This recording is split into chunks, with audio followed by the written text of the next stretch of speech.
Alors, le cas d'Andreas est emblématique puisque en réalité, depuis le mois de septembre, il est effectivement dans le collimateur du rectorat.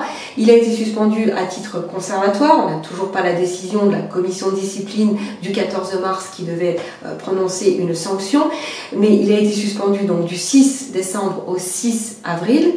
Mais depuis le 6 avril, il vit en Colbert. Il a réintégré ses cours, il a repris son poste d'enseignant, sauf que il a énormément de harcèlement, de menaces, de pression, et cet acharnement a fait que la coupe est pleine et qu'on a déposé plainte devant le procureur de la République, puisque là, cette fois-ci, le harcèlement moral pour moi est constitué, matériellement et moralement, l'infraction pénale est constituée.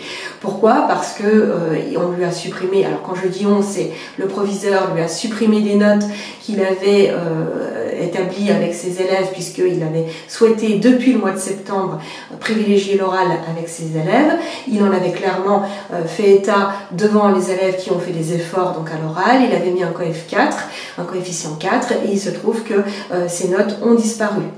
Il a également été sujet d'une inspection le 5 mai à la demande de son proviseur. Le rectorat a envoyé une inspectrice qui lui a fait une inspection le jour où il avait plus de 7 heures de cours d'affilée, avec une inspection dans la classe de 13h à 14h, et puis de 12 à 13h, de 13h à 14h un entretien, et il devait reprendre ses cours à 14h sans même faire de pause.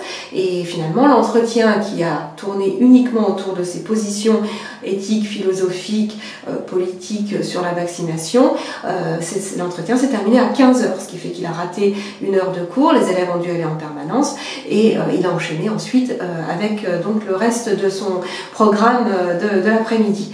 Et puis des collègues à lui se permettent de lui faire des mails en lui indiquant que l'année d'après, ce sont eux qui prendront les classes européennes, c'est-à-dire les classes dans lesquelles l'allemand est renforcé. Donc cet acharnement a fait qu'aujourd'hui, une plainte est déposée, et le tout est entre les mains du procureur qui, je l'espère, va diligenter des investigations plus approfondies, parce qu'aujourd'hui, on est en train de mettre Andreas et un autre professeur également pour lequel on a déposé plainte sur la touche, sur le banc de touche. On essaye de faire une chasse aux sorcières, on essaye de cadenasser des enseignants qui, eux, veulent simplement faire leur travail comme ils l'ont toujours fait depuis des années. Ils sont expérimentés, ils sont investis, et ce qu'ils veulent, c'est simplement pouvoir faire leur travail. On les en empêche aujourd'hui, et ça devient un volet, à mon sens, pénal.